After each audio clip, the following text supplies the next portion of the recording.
J'ai béni le Seigneur parce qu'il y a d'autres personnes qui sont dans des pays un peu lointains qui nous suivent aussi. Lorsqu'ils voient que on est en direct, ils nous suivent. Je reçois beaucoup les messages au Cameroun, parfois au Sénégal, ça ne manque pas même une personne. Du Cameroun, ça ne manque même pas une personne. Du Sénégal, de la Côte d'Ivoire. Puis après la prédication, ils m'envoient des messages et disent on a suivi. Le séminaire qui est passé, le pasteur Jean-Claude était aux États-Unis et il m'appelle et me dit je suis en train de suivre tous les séminaires ici. Alléluia. Donc c'est les gens qui sont à l'extérieur, c'est les gens qui sont un peu loin et les gens que le Seigneur veut parfois amener dans son chemin qui sont vraiment importants pour les lives. Amen. Et le dimanche passé, nous avons partagé quelque chose de très important. Je crois qu'on avait partagé sur... C'était sur quoi, s'il vous plaît? On avait partagé sur quoi le dimanche passé? Dans le livre de Marc, chapitre 16, verset 9 jusqu'au verset 16. Alléluia. On avait commencé à partir du verset 9 pour comprendre un peu la pensée qui était liée à ces contextes. Chapitre 16 de Marc, verset 9.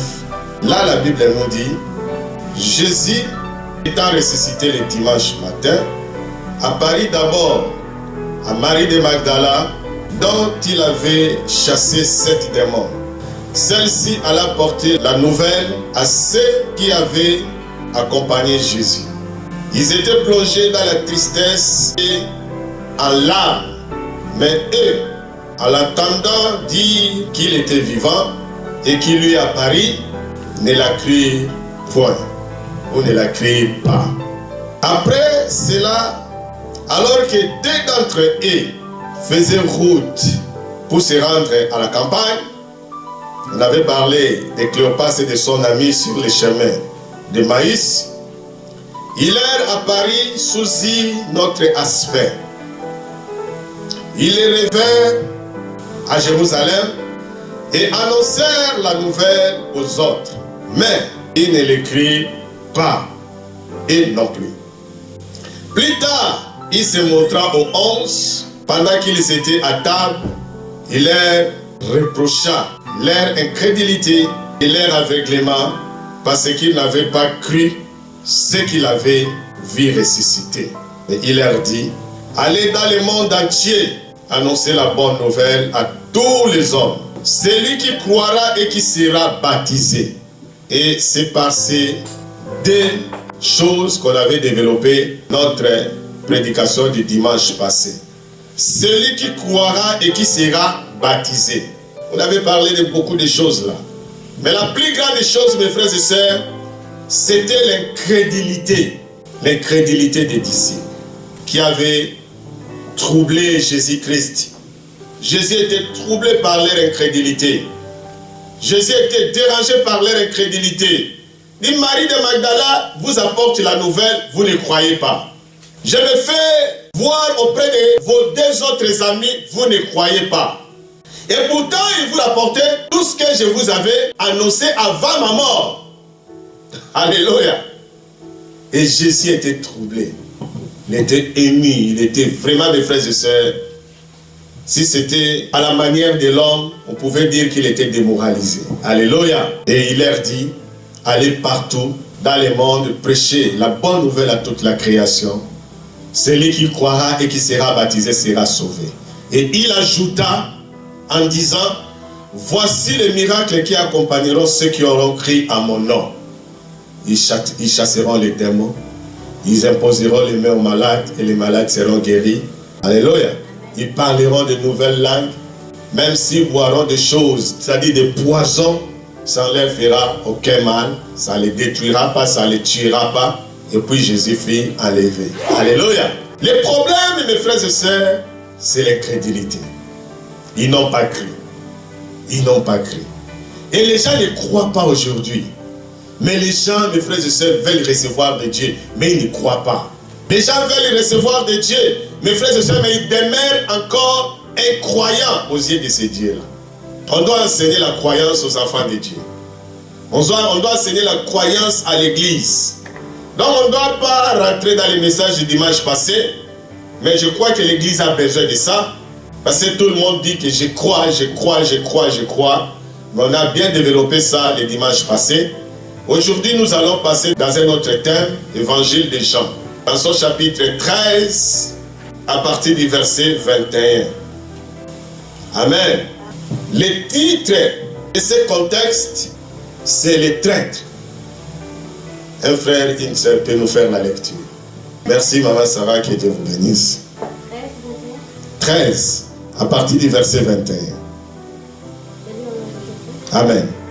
Ayant ainsi parlé à Jésus, fut troublé. Son esprit dit expressément, en vérité, je vous le dis, l'un de vous me livrera.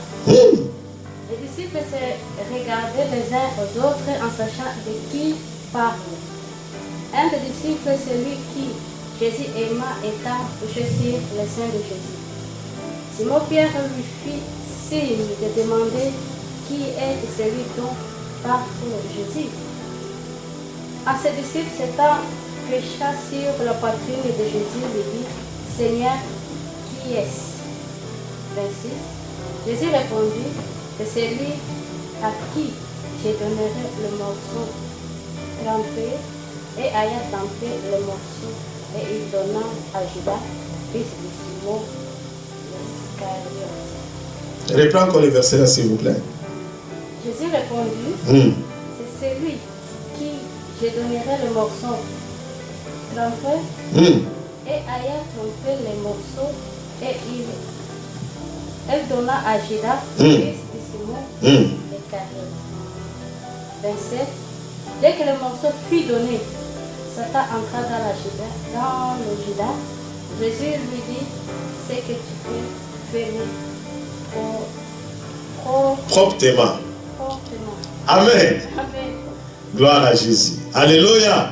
Au verset 21, la Bible nous dit, après avoir dit cela, Jésus fut troublé intérieurement. Il fut troublé intérieurement et il déclara solennellement, oui, vraiment, je vous l'assure, l'un de vous me trahira. Alléluia. Vous savez, mes frères et sœurs, des fois, après la trahison, il y a des choses qui peuvent sortir de la bouche d'une personne. Des vérités insupportables. Alléluia. Parfois, lorsque quelqu'un commence à sortir de vérités insupportables, on se dit que non, pourquoi est-ce qu'il peut dire ça? Non, parce que la trahison trouble. Alléluia. La trahison apporte le trouble dans l'âme de quelqu'un. Alléluia. Amen. Personne n'avait compris. Mes frères et sœurs, notre thème de cet après-midi, c'est le pain trempé ou les morceaux trempés. Jésus fut troublé par la trahison de Judas. Vous savez, la trahison, mes frères et sœurs, c'est le fruit de l'incrédulité. La trahison. C'est le fruit de l'incrédulité. Élie, sur la parole. Celui qui trahit et qui se dit enfant de Dieu ne croit pas. Alléluia. Celui qui trahit et qui se dit serviteur de Dieu ne croit pas.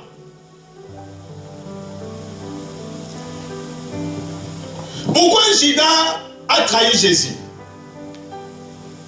Judas avait trahi Jésus parce qu'il fut incrédule. Alléluia. Il fut incrédule. Il ne croyait pas, Judas. Il était incroyable bien qu'il marchait avec Jésus. Et aujourd'hui, dans nos assemblées, dans l'église de Jésus-Christ, mes frères et sœurs, nous vivons avec des incroyants. Les gens qui suivent, c'est-à-dire comme je peux dire les suivistes. Alléluia. Les suivistes qui finiront par trahir Jésus-Christ.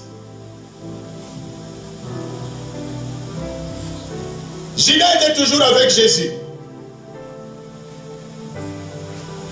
Il était à côté de Jésus. Il mangeait avec Jésus. Lorsque la personne, un leader te fait asseoir à côté de lui, un frère, une sœur te met à côté de lui, c'est que cet homme-là t'honore, cet homme-là te respecte. Alléluia. Alléluia. Lorsqu'un chef d'entreprise te met à côté de lui, il met un ouvrier à côté de lui, c'est que le chef de cette entreprise respecte, honore cet ouvrier-là. Alléluia. Jésus-Christ honorait Judas, mes frères et sœurs. Judas était honoré par Jésus. Lorsqu'ils étaient à table, la Bible nous dit que Judas était à côté de Jésus-Christ. Alléluia. Il était à côté de Jésus-Christ. Un signe d'honneur. Partout où Jésus était, Judas était à côté de lui. Un signe d'honneur. Alléluia. Partout où Jésus passait, Judas était à côté. Il lui confia même la responsabilité, une grande responsabilité, de gérer tous les avoirs de l'assemblée. Alléluia. Il était à côté. Et même le jour-là, avant que Jésus dévoile celui qui devait le trahir, mes frères et sœurs, Judas était toujours à côté de lui. Et la Bible nous dit, il partageait avec lui tout ce qu'il avait dans sa main. Alléluia. Il partageait. Lorsque tu es avec quelqu'un, il partage avec toi ce qu'il a. Sache que la personne là, mes frères et sœurs, te témoigne de l'amitié. Alléluia. Deux personnes ne peuvent pas demeurer ensemble jusqu'à la mort ou jusqu'à l'éternité sans ces deux choses. La sincérité dans la collaboration et la fidélité dans l'amitié. Alléluia. La sincérité dans la collaboration et la fidélité dans l'amitié sont les deux choses qui font demeurer les gens ensemble, mes frères et sœurs. Même dans les mariages. Même dans les mariages, même dans une entreprise, même dans la famille, même dans l'église, mon frère, ma soeur, même dans le gouvernement, la sincérité dans la collaboration, mon frère, ma soeur, va vous faire demeurer ensemble. La fidélité dans l'amitié va vous faire demeurer ensemble. Aujourd'hui, nous vivons la trahison parce que ces deux choses, mes frères et sœurs, ne se retrouvent pas parmi nous pendant nos collaborations, pendant nos amitiés. Alléluia. Alléluia.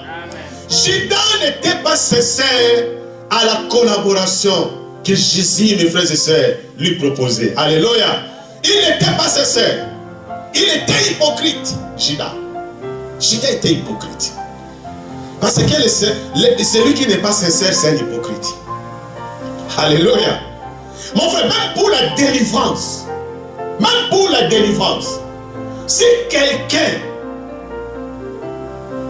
un frère, une soeur, veut la délivrance, il va auprès d'un homme de Dieu, à cause d'un problème qui le lie dans la douleur, dans la souffrance, mon frère, ma soeur, si celui-là n'est pas sincère, alléluia, s'il n'y a pas la sincérité, s'ils ne sont pas liés par la sincérité, mon frère, ma soeur, je vous dis, mes bien-aimés, la délivrance n'aura pas lieu.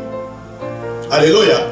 Il n'y a pas la délivrance sans la sincérité. Il n'y a pas, mes frères et sœurs, la liberté de Jésus-Christ dans la vie d'un frère, d'une sœur, sans la sincérité. Il n'y a pas la bénédiction sans la sincérité. Il n'y a pas l'élévation sans la sincérité. Alléluia. Il n'y a pas la gloire sans la sincérité.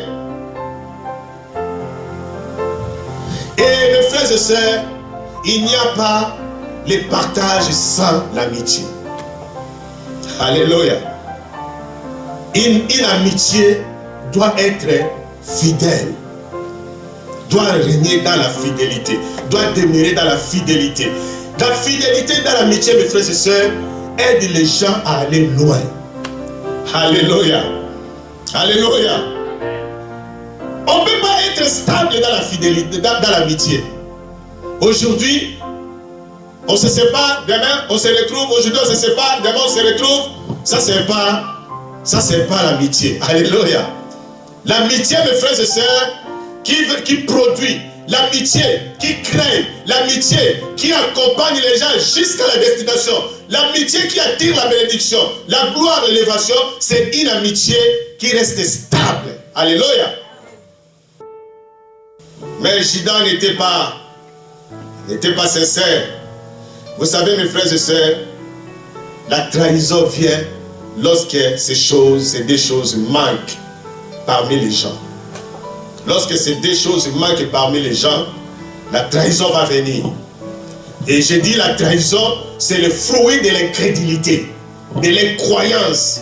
Celui qui ne croit pas, celui qui refuse de croire, c'est un incrédule. Alléluia, croire à ça. Ça dit, les faits et gestes de Jésus-Christ, mes frères et sœurs, méritaient la croyance pour que les... Alléluia. Mais Judas ne croyait pas. Judas ne croyait pas. Aujourd'hui, le monde est troublé à cause, mes frères et sœurs, de la trahison. Le monde aujourd'hui. Le monde aujourd'hui est troublé à cause de la trahison. Les familles sont déchirées à cause de la trahison aujourd'hui. Alléluia. Il y a la trahison dans nos églises aujourd'hui. Parmi les frères, parmi les sœurs, parmi les hommes de Dieu, la trahison.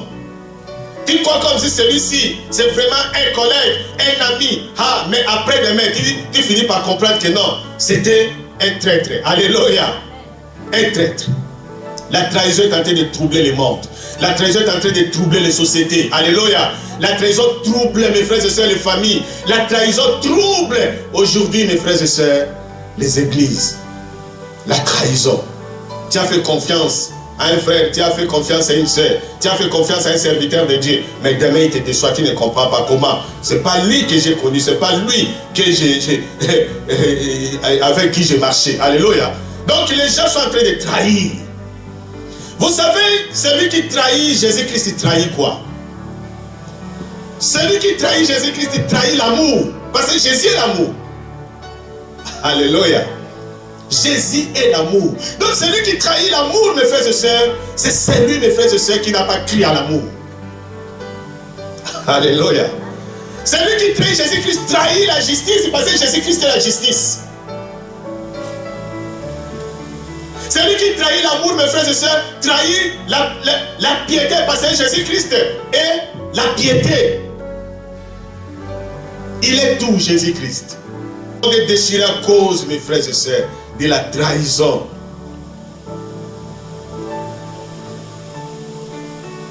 Et souvent les traîtres ignorent qu'ils font le travail de la trahison. Vous savez, il y a beaucoup de gens, mes frères et sœurs, qui ont trahi et qui font semblant de ne pas reconnaître leur trahison. Alléluia. Beaucoup, ils ont trahi. Dans les églises, on a trahi. Dans les familles, on a trahi. Dans ce monde, on a trahi. Surtout dans les familles. La trahison dans les familles. Alléluia. La trahison dans les familles. Combien de personnes aujourd'hui sont troublées à cause des traîtres dans leur famille? À cause des gens qui les ont trahis dans leur famille. Tu aides une personne, tu soutiens une personne, tu assistes une personne, tu fais tout pour une personne, mais après il te trahit. Il ne croyait pas en toi. Alléluia. Il avait besoin de quelque chose à côté de toi, mais il ne croyait pas à ce que tu étais pour lui. Il t'appelle papa, il t'appelle grand frère, il t'appelle oncle, il t'appelle tante, il t'appelle tout, mais c'est parce qu'il vise quelque chose. Alléluia. Mais il ne croit pas, mon frère. Et comme il ne croit pas, et toi tu as le pouvoir sur lui, il ne sait pas que la malédiction peut l'atteindre aussi. Alléluia. Alléluia. Les traîtres, mes frères et sœurs, finissent toujours par être maudits. La malédiction accompagne toujours les traîtres. Les traîtres. Aucun traître, mes frères et sœurs, peut vivre tranquillement jusqu'à la fin de sa vie. Non. Parce que la personne que tu as trahi plaît. Tu as troublé une personne. C'est-à-dire, tu trahis une personne et tu fais semblant de... Tu te justifies. Tu t'innocentes auprès des gens. Mais tu l'as trahi. Qu'est-ce que toi tu as fait pour lui? Tu n'as rien fait, mais lui il a fait pour toi. Alléluia. Lui il a fait pour toi. Il t'a accueilli dans sa maison. Il t'a donné à manger, à boire. Alléluia. Il t'a même acheté les habits. Il y a même d'autres qui les fait venir de l'Afrique jusqu'ici. Et il te trahit. Alléluia. Il te trahit. La trahison, mes frères et sœurs, ça a déchiré, surtout ici en Europe, ça a déchiré les familles. Ça a déchiré les familles. Quelqu'un qui te témoignait l'amour, qui te témoignait, c'est-à-dire la fidélité, mais après, boum, tu vois, il change du coup. Tu dis, mais qu'est-ce qui ne va pas? Les autres à cause de l'argent, les autres à cause des biens matériels, les autres à cause, je ne sais pas. des rangs sociaux, des diplômes, il y a d'autres personnes. Moi, je connais mes frères et sœurs, il y a des gens ici. Ils sont venus, ils étaient des étudiants, et puis l'homme devient docteur. Après, l'homme dit, bon, moi, je suis déjà docteur, et ma femme n'a pas évolué. Ma chérie, nous sommes venus, tu n'as pas évolué, moi, je suis docteur, je ne vais pas évoluer avec une femme de ton niveau. Tu trahis l'amour. Alléluia. Et les mariages se sont divisés comme ça, les familles se sont divisées comme ça, et ainsi de suite. Il fait semblant, il ignore qu'il vient de troubler une personne. Alléluia. Et il continue. Même dans les églises, combien de personnes on a aidé, on a rendu service? Combien de personnes on a rendu service? Mais vous allez vous rendre compte que c'est seulement les gens que vous avez rendu service qui vous acquisent. Alléluia. Qui vous acquisent. Mais les gens que vous avez rendu service, si tu reçois quelqu'un, viens acquiser une personne avec qui il vivait ensemble et demande de lui qu'est-ce que tu as fait pour lui.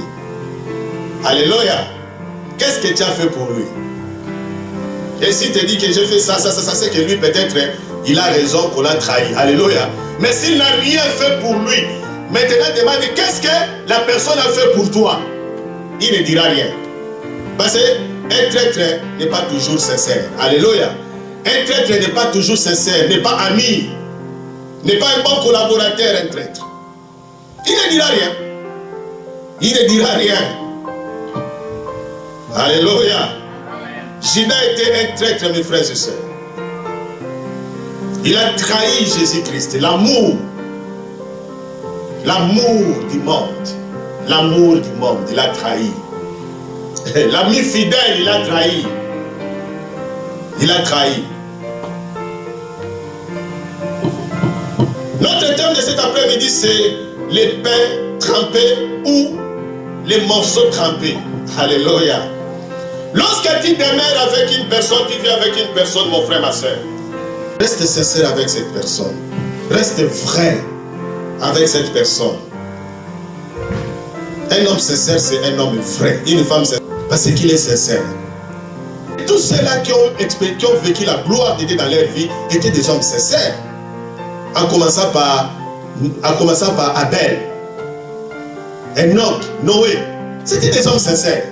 Abraham, Jacob, Joseph, c'était des hommes sincères. Alléluia. Il faut demeurer sincère, mes frères et sœurs. Sinon, l'honneur que la personne te donne, ou le respect que la personne te donne, l'amitié que la personne te montre, mon frère, ma soeur, risque de se changer en poison. Alléluia. Ça risque de se changer en poison. Oui. Lorsque tu es avec une personne, il est sincère avec toi. Il est fidèle dans votre amitié, dans votre relation. Et toi, tu n'es pas sincère. Et toi, tu n'es pas fidèle. C'est-à-dire, tu es hypocrite envers lui. Tu es faux à son égard. Même s'il ne voit pas ça, mais à l'intérieur. Parce que ce sont des choses qui restent à l'intérieur. Alléluia. Ce sont des choses intérieures. Tout ce qu'il fait pour toi, c'est du poison. C'est du poison. Et combien de gens aujourd'hui dans les églises, ils prient, ils gênent, mais ils sont empoisonnés. Ils vivent avec les poisons. Il y a une personne, je crois que ça doit être un serviteur qui m'a envoyé une vidéo comme ça sur mon compte WhatsApp. Il dit qu'il y a un monsieur, ce monsieur-là vivait avec son ami. Mais après, ils ont eu des problèmes et ils se sont séparés. Le monsieur est parti, il s'est marié, l'autre aussi est parti, il s'est marié. Vous êtes vraiment éloignés. Et le monsieur dit mal à son ami. Prenons l'exemple comme moi, je suis ici en Belgique et j'avais fait du mal à mon ami qui est aux États-Unis. Alléluia. Et mon ami qui est aux États-Unis avait juré ne plus me pardonner, ne plus même me revoir comme ça avec ses yeux. Et on s'est séparés comme ça. Et moi aussi, le mal, je suis condamné de cette trahison-là. Je suis resté avec mon orgueil. Alléluia. Parce que le traître ne croit pas qu'il est en faute, mes frères et sœurs. Alors il est resté, par exemple, il reste en Belgique. Et le monsieur s'est marié. 1 année, 2 ans, 3 ans, 4 ans, 5 ans, 6 ans, 7 ans. 10 ans, le monsieur n'a pas d'enfant. Le monsieur n'a pas d'enfant. Et après, maintenant, le monsieur dit, moi, je suis un enfant de Dieu. Je dois prier le Seigneur parce que les médecins n'ont pas de solution. Seul Dieu qui donne l'enfant peut me donner l'enfant. Et le monsieur s'est mis à prier. Le monsieur s'est mis à prier. Et puis, le Seigneur lui dit, toi, tu vis dans un conflit. Tu vis dans un conflit, comment tu auras un enfant? Alléluia. Comment je peux te donner un enfant et pourtant tu vis dans un conflit? Répare d'abord ton conflit, je te donnerai l'enfant. Le monsieur reste comme ça. Dit quel conflit? Il a examiné sa vie, rien. Il regarde, je suis fidèle à ma femme. Je n'ai pas menti, je n'ai pas volé. Tout ce que j'ai ici, je les ai gagnés avec ma sueur. Alléluia. Mais comment? Qu'est-ce qui se passe? Conflit. Et l'autre monsieur qui était parti, qui jura que plus jamais, il pardonnera l'autre qui est resté en Belgique. Lui aussi là-bas, 10 ans, pas d'enfant. Alors un jour comme ça, le monsieur est rentré dans ses anciens souvenirs.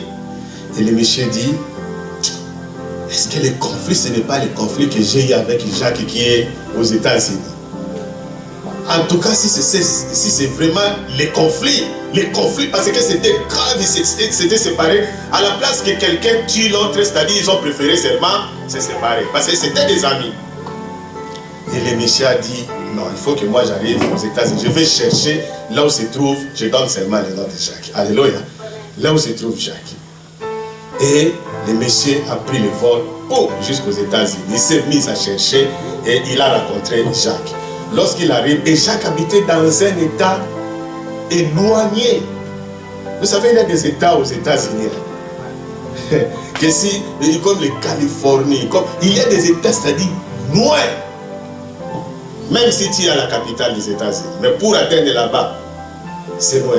Et le monsieur arrive. Il voit vraiment que lorsque ici c'est l'adresse que je cherche, il sort. Ah, lorsque Jacques dit, qu'est-ce que tu as venu chercher? Je ne veux encore tout mal. C'était grave. C'est-à-dire, je vais appeler la police. Il dit, non, n'appelle pas la police. Je suis venu, tu vois, je viens de loin. Et si j'arrive chez toi, écoute-moi d'abord. Écoute-moi d'abord. Avant d'appeler la police, écoute-moi d'abord. Alléluia. Voilà, mes frères et sœurs, il s'est mis. Jacques lui dit, bon, dis, qu'est-ce qu'il a dit, mon frère? Depuis qu'on s'est séparés, moi je me suis marié. Jusqu'aujourd'hui, je n'ai pas d'enfant. Et j'ai pris le Seigneur pour avoir l'enfant. Le Seigneur me dit que je vis dans les conflits.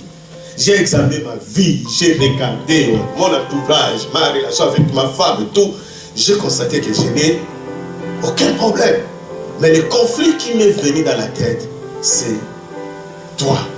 Donc, c'est pour ça que je suis venu réparer. Pardonne-moi. Pardonne-moi. N'appelle pas la police et pardonne-moi. Alléluia. Directement, les messieurs là, Jacques, que j'ai identifié à Jacques, les regarde, parce que je n'avais pas maîtrisé les messages. Mais j'ai quand même une idée. Alléluia. Et Jacques me dit, ce que tu dis, c'est vrai. Parce que moi aussi, depuis 10 ans, je n'ai pas d'enfant. Alléluia. Il dit donc, ton conflit t'a bloqué. Ça m'a bloqué aussi. Non, moi aussi, je te demande pardon. Parce que je suis aussi... Ils se sont pardonnés. Ils ont prié lorsque l'autre de la Belgique est rentré à sa femme et lui aussi là-bas. Alléluia. Alléluia. Vous avez la trahison, mes frères et sœurs, blesse. La trahison, ça blesse. Toi qui as trahi un frère, toi qui as trahi une soeur, toi qui as trahi un oncle, une tante, toi qui as trahi un père, toi qui as trahi un grand frère, un petit frère, et qui croit être dans la bénédiction de Dieu, c'est la tromperie. Alléluia. On se trompe, mes frères et sœurs, on se trompe. Des fois, on se trompe. Judas, lorsqu'il a trahi, mes frères et sœurs, la Bible nous dit ce jour-là, ce qu'il avait mangé, c'est changé en poison. Alléluia. L'envoûtement, mes frères et sœurs, c'est le mal que nous commettons. Lorsque les gens vont chercher la délivrance par-ci, par-là, à gauche, à droite, mes frères et sœurs, et pourtant, Ils ont des problèmes avec Dieu. Écoute frère, ma soeur, je vous dis, c'est l'erreur. Alléluia. L'envoûtement, c'est le mal que nous avons commis, le mal. L'envoûtement, ce n'est pas les démons que tu as ramassés à gauche. Non, c'est le mal. Parce que le mal, c'est aussi un esprit. Est-ce que les gens se rendent compte que le mal, c'est un esprit? Alléluia. Les trahisons, mes frères et sœurs, changent la bénédiction en malédiction. Toi, tu vas avec la personne. Tu manges avec lui. Tu manges son pain. Tu bois son eau. Alléluia. Tu manges, tu dors sur son lit. Et tu les trahis. Et puis tu pars. Et lorsque tu pars, tu te reproches de rien. Mais tu oublies que tu viens de blesser quelqu'un. La trahison blesse. Et si on ne répare pas ça, la blessure là, mes frères et sœurs, ne se cicatrise jamais. Alléluia. Vous savez, si quelqu'un t'a trahi et il ne reconnaît pas qu'il t'a trahi, mon frère, il suffirait seulement que tu vois sa photo quelque part, la blessure revient. Sa voix seulement renouvelle la blessure. Son image renouvelle la blessure. Alléluia. Parce qu'il t'a trahi, mais il ne se rend pas compte. Il ne se soumet pas, il ne s'humilie pas. Il ne croit pas qu'il t'a trahi. Il se justifie à gauche, il se justifie à droite. Les traîtres, ils se justifient toujours. Alléluia. Mais le pain que tu as mangé, le pain que Judas a mangé, s'est changé en malédiction. Cette paix-là, mon frère, ma soeur, ça s'est changé à la condamnation jusqu'à la mort et il est parti se pendre. C'est ça le sort des traîtres. Le sort des traîtres, c'est la condamnation. Alléluia. C'est la condamnation. Si quelqu'un te trahit, toi reste tranquille. Il a trahi ton amour, il a blessé ton cœur. Il a trahi ta sincérité, il a blessé ton cœur. Il a trahi, mon frère. Il a blessé ton cœur. Reste tranquille. Lui va, il se justifie. Il t'accuse, il te condamne. Mais son sort, alléluia. Ça rapidement dans Proverbe chapitre 25, verset 21 à 22. Proverbe chapitre 25, verset 21 à 22. Amen. Proverbe chapitre 21. Oui. 25, 21 à 22. Si ton ennemi a faim, donne-lui du pain à manger. Si ton ennemi a faim, donne-lui à manger. S'il a soif, donne-lui de l'eau à boire. Car ce sont des charbons ardents que tu amasses sur sa tête. Et l'Éternel les rendra. Les charbons ardents. Alléluia. Et que tu amasses sur ta tête, sur sa tête, et le Seigneur